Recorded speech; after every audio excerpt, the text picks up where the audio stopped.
ये इलेक्ट्रिक विद्युत शक्ति, ये तो इतनी बड़ी बात है मनोज जी, किसी को, हमको भी पता नहीं था कि विद्युत शक्ति यहाँ से कैसे प्रकट हुई। हमने कैसे, माटी का कोट हो, उसमें क्या रखना, बाद में क्या रखना, बाद में क्या रखना, तो उसमें लिखा था गिरीवी शिखा।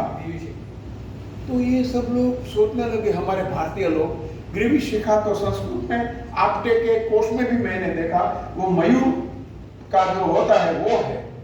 फिर कोई आयुर्वेदिक के प्रोफेसर के साथ बात हुई तो कहा कि नहीं, गिरीवी शिखा वाले रंग वाला सल्फर जो है वो उसमें डालना है। तो डाला, तो जो सेल आज तक हम कहते हैं, वो सेल हम बनाते थे, और ये बनाने का क्या प्रयोग करते थे वो भी उन्होंने बताया है। और ये सब वैसे नहीं, प्रमाण के साथ, श्लोक के साथ, वो श्लोक भी कोट करते हैं कि कैसे बनाना, क्या लिखना। भृगु संहिता का कोर्स आप देखो, आज से 1000 साल पहले हमने ये विद्या कैसे प्राप्त की, कैसे युक्त किया। उन्होंने कणाद से शुरू किया है, कणाद से लेकर नागार्जुन तक हमारी वस्त्र विद्या, हमारी लिपि के बारे में भी कहा कि हमारे पास लिपि का शास्त्र कैसे आया। पाणिनि ने तो कहा, लेकिन उससे पूर्व क्या था, चित्रलिपि, लेकिन कैसे आया, औष्ठ्य, तालव्य, ये सब स्वर कैसे लिखना, कैसे उच्चार करना, ये बात बहुत बड़ी कही। हाउ टू स्पीक, ये बात इतना सूक्ष्म भाषा के बारे में हमारी सोच है।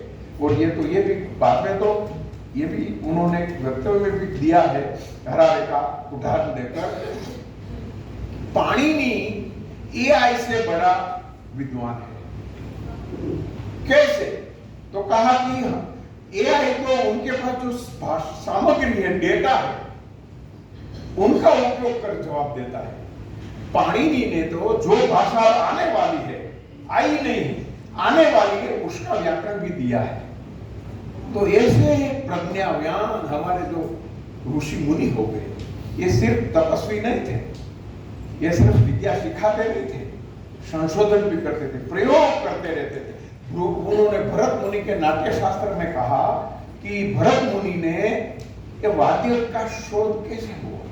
पानी की आवाज आती थी, कमल पत्र पर गिरती थी, उनकी आवाज, धरती से आया तो आवाज, ये आवाज देखकर उनकी प्रज्ञावान चित्त में सोच आई कैसे वाद्य बनाना चाहिए। तो ये सब जो वाद्य बना है, how to prepare, how to make and how to use, ये तीनों बात कहते हैं। सभी मात्र उत्पादन की बात नहीं कहते, निर्माण की बात नहीं कहते, निर्माण कैसे करना।